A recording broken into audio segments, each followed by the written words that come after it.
Very good morning to all. आज हम हिंदी में नया पार्ट स्टार्ट करेंगे, ठीक है। कौन सा पार्ट पढ़ेंगे आज हम पढ़ेंगे पार्ट 11 गंगा गाथा, ठीक है। इसके लिए आप अपनी बुक में पेज नंबर 56 ओपन करेंगे, ठीक है। पेज नंबर 56 पे आपको दिया है पार्ट 11 गंगा गाथा, ठीक है। क्या पढ़ेंगे इस पार्ट में इस पार्ट में हम पढ़ेंगे कि किस तरह से जो गंगा नदी है हमारे देश में माता के समान पूजनीय है, कितनी पवित्र है, किस तरह से उन्हें धरती पर लाया गया, इसके बारे में कथा है, इसके बारे में आज हम पढ़ेंगे, ठीक है। चलिए।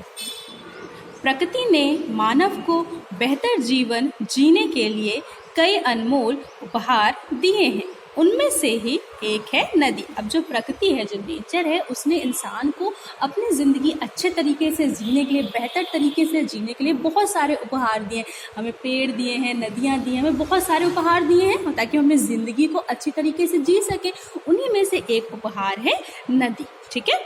नदी की महत्ता इसी बात से पता चलती है कि संसार की पुरानी से पुरानी सभ्यताओं ने नदियों के किनारे ही जन्म लिया, फिर चाहे वह सिंधु नदी के किनारे बसी सिंधु घाटी हो की सभ्यता हो अथवा नील नदी के किनारे बसी मिस्र की सभ्यता। आज भी कई बड़े बड़े नगर किसी न किसी नदी के किनारे ही बसे हैं। अब इसने बताया कि नदी की महानता या नदी की इम्पोर्टेंस क्यों है बहुत ज़्यादा।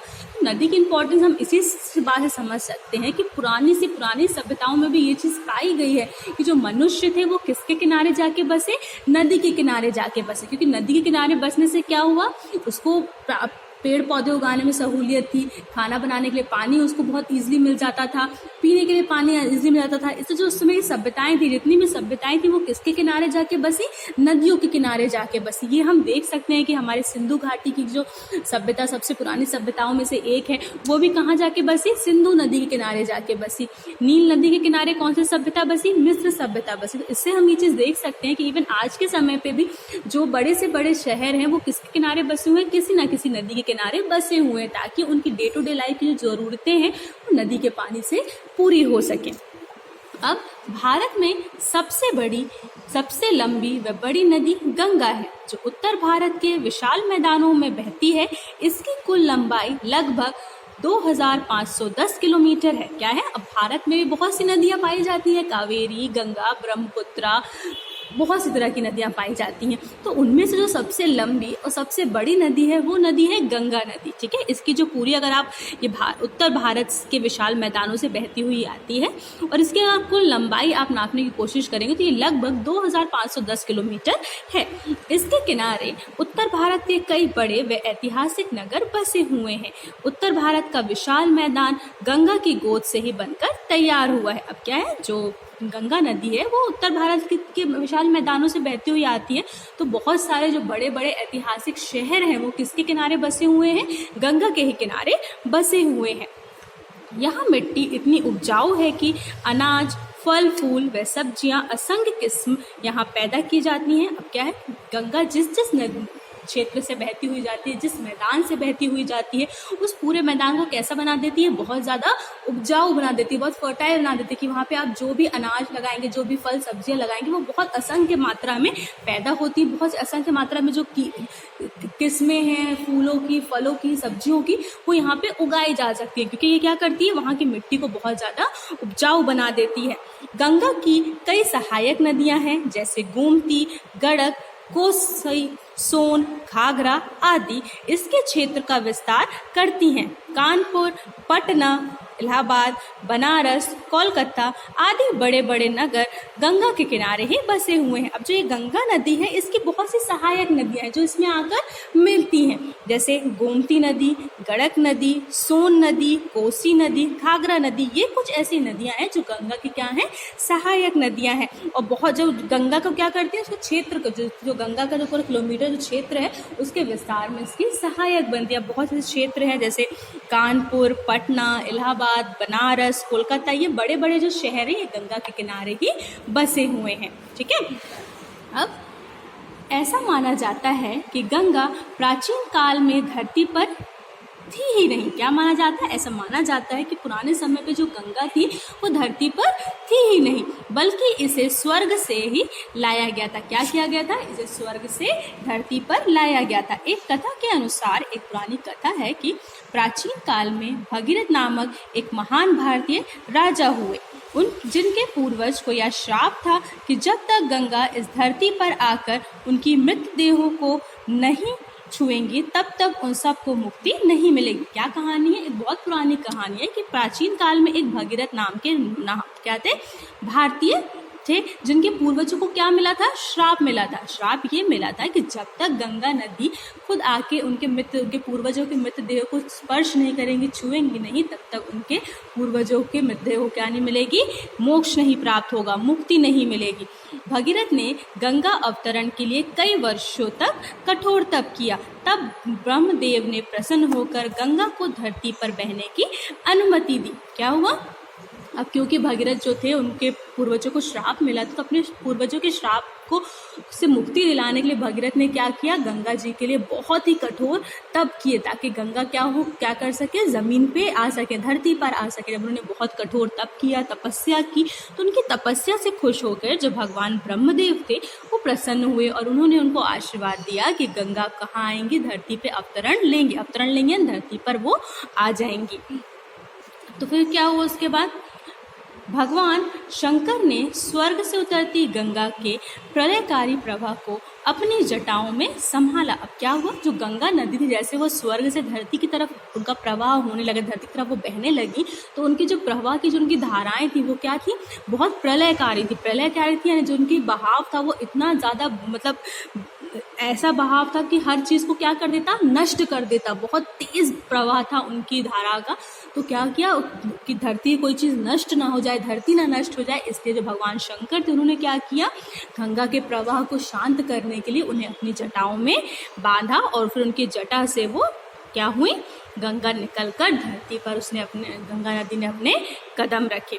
गंगा के प्रवाह के साथ ही सारी धरती व सृष्टि हरी भरी हो गई, क्योंकि गंगा नदी का पानी ऐसा है कि वो जहाँ जाएगा वहाँ की धरती को कैसा कर देगा? उपजाऊ कर देगा। और जैसे ही स्वर्ग से गंगा जो है वो धरती पे आई, धरती की पूरी धरती कैसी हो गई? हरी भरी हो गई। कुछ ही समय बाद हरे भरे खेत लहलहाने लगे और लोगों के कष्ट दूर होने लगे। अब क्या हुआ? जैसे ही गंगा नदी जो थी वो धरती पे आई, सारी धरती हरी भरी हो गई, सारे खेत लहलहाने लगे और जो लोगों के कष्ट थे वो धीरे धीरे दूर होने लगे।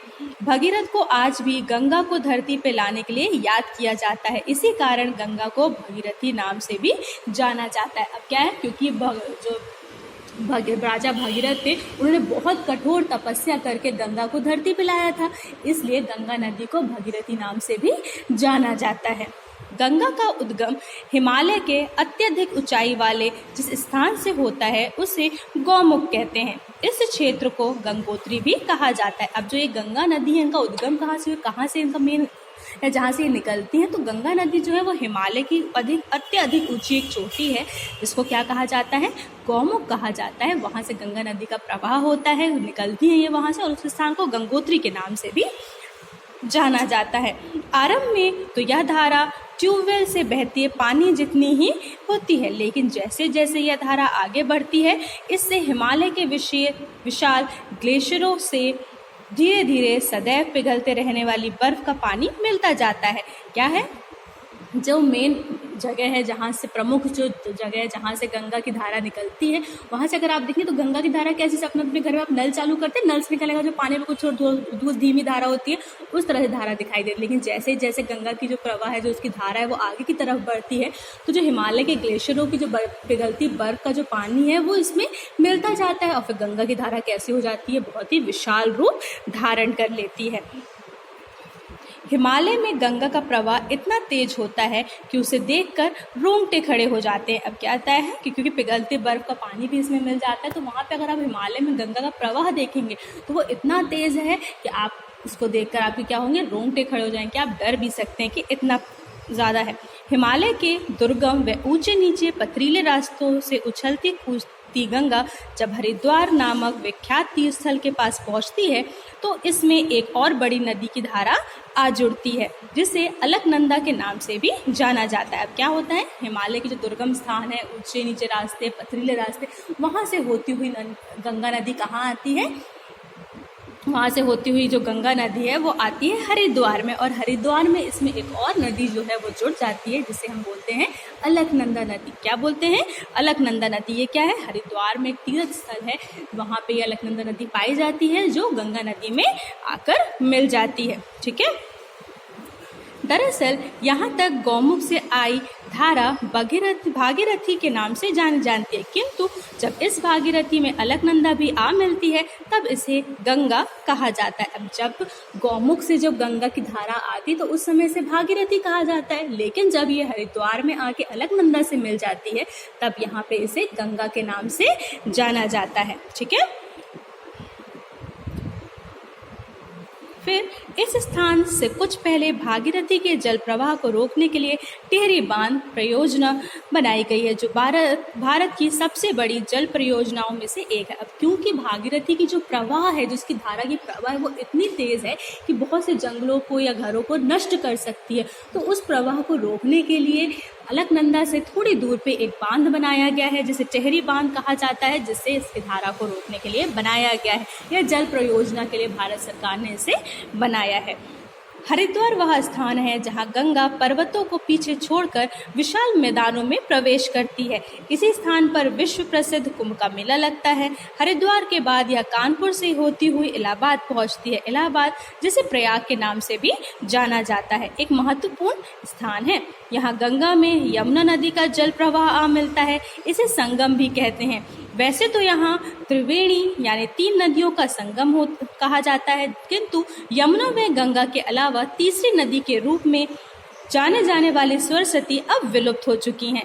इलाहाबाद में यमुना को अपने भीतर समेटते हुए गंगा विंध्याचल पर्वत को छूती हुई शिव की नगरी काशी आ जाती। क्या बताया है, यह बताया गया है कि हरिद्वार से होते हुए कानपुर के रास्ते गंगा कहाँ आती हैं, इलाहाबाद आती हैं। इलाहाबाद को संगम के रूप में भी जाना जाता है। क्यों संगम के रूप में जाना जाता है, क्योंकि यहाँ पे ऐसा मान्यता है कि यहाँ 3 नदियों का क्या होता है, संगम होता है, इसलिए से यहाँ क्या कहा जाता है, त्रिवेणी के नाम से भी जाना जाता है, जिसमें गंगा नदी और यमुना नदी तो आप साक्षात देख सकते हैं, पर तीसरी नदी सरस्वती नदी जो है वो दिखाई नहीं देती, वो अब धीरे धीरे क्या हो गई है, विलुप्त हो गई है। और वहां से आगे बढ़ते हुए गंगा अपने अंदर यमुना को समेटते हुए किस तरफ बढ़ती है, विंध्याचल पर्वत की ओर बढ़ती हुई शिव की नगरी काशी पे आ पहुंचती हैं, जिसे आज बनारस या वाराणसी के नाम से भी जानते हैं। गंगा के बिना तो बनारस की कल्पना भी नहीं की जा सकती। बनारस के बाद गंगा के किनारे जो अगला बड़ा नगर मिलता है वह है पटना। भारतीय इतिहास में पटना से अधिक ख्याति व महत्व शायद ही किसी अन्य नगर को मिला होगा। चीनी यात्री हुआंगसांग ने इस महानगर की भव्यता व गौरव का वर्णन अपनी पुस्तक भारत यात्रा में भी किया है। क्या बताया है कि वाराणसी से होते हुए गंगा कहाँ जाती है, पटना की तरफ जाती है, जो एक बहुत बड़ा शहर है। और पटना की जो व्याख्या है, पटना शहर की जो भव्यता है, उसके बारे में बखान जो है वो चीनी यात्री हुआंगसांग जब भारत आए थे उन्होंने अपनी भारत यात्रा में भी पटना के बारे में बहुत ज़्यादा वर्णन किया है। ठीक है, इतिहास में पाटलिपुत्र का वैसा ही स्थान है जैसा आज के समय में नई दिल्ली का है। पाटलिपुत्र के शासक सदैव पूरे भारत के सबसे शक्तिशाली शासक हुआ करते थे। गंगा में नौकाओं द्वारा जहां अच्छा व्यापार हुआ करता था तो वहां धन धान की भी खूब प्रचुरता होती थी।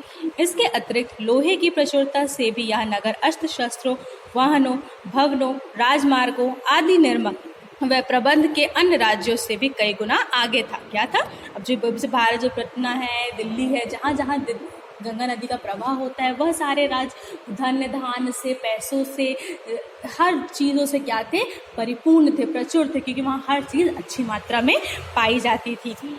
पटना से आगे पश्चिम बंगाल के मालदा जिले में गंगा नदी का फरका नामक बांध बनाया गया है।